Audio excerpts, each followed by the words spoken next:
సంప్రదాయం పిల్లలు ఎన్నో మాటలు మీకు చెప్పారు. శాస్త్రంలో కూడా ఉంది, విరబోసుకోకూడదు.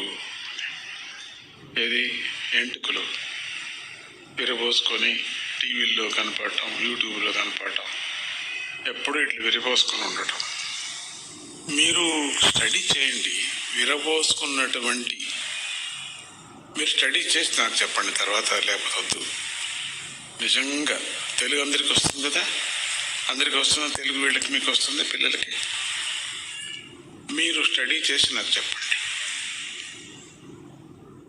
సినిమా యాక్టర్స్లో, మోడల్స్లో విరబోసుకున్న వాళ్ళ జీవితాలు ఏమేమోగా ఉన్నాయి అనేది నాకు స్టడీ చేసి చెప్పండి. నాకు చెప్పాలి మీరు. ఎంత అవకతవకలుగా ఉన్నాయి వాళ్ళ జీవితాలు అంతా కూడా. శాంతిగా లేరు, విడిపోయారు, 2 మాటలు పెండ్లి, 3 మాటలు పెండ్లి. యాక్టర్స్ వాళ్ళకు బలవంతం, ఇవన్నీ కూడా. ఎందుకంటే వాళ్ళు విరబోసుకోవటం ఒకటి, ఇంటికి మారి ఇంటికి పిశాచత్వం పడుతుంది అంటారు. ఒక అరగంట సేపు మాత్రమే విరబోసుకోవటానికి టైం, ఎప్పుడు స్నానం చేసినప్పుడు మాత్రమే, ఎండేంత వరకు తక్షణం కట్టుకోవాలా, జడ వేసుకోవాలా, మన పద్ధతి అది.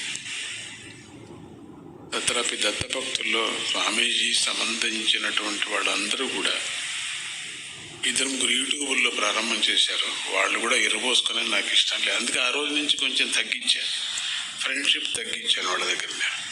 వాళ్ళకు తెలుసు ఎవరని. బాగలేదు. ఒకప్పుడు నారాయణ స్వామి కూతురు ఉండింది, ఆవిడ మంచిగా పాడేది, చాలా అందగాతే. ఇప్పుడు కూడా ఉంది, పోలేదు, చచ్చిపోలేదు, ఉంది. ఆవిడ యూట్యూబ్లో చాలా ప్రసిద్ధి. వంట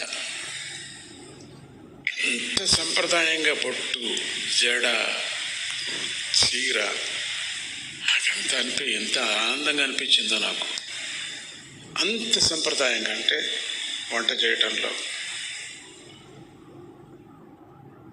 నారాయణ స్వామి చెప్పేసి పాడేవారు ఆయన కూతురు. అది అట్లా ఉండాలి మనం. అది అప్పాజీతో తిరిగేవాళ్ళు, అప్పాజీతో ఉండేవాళ్ళు మీరు విరబోసుకొని రావటం అనేది నాకు ఇష్టం లేదు. ఎన్నో మాటలు చెప్పారు మీకు. బొట్టు ఎక్కువ పెద్దగా పెట్టుకోండి, మీరు వినరు.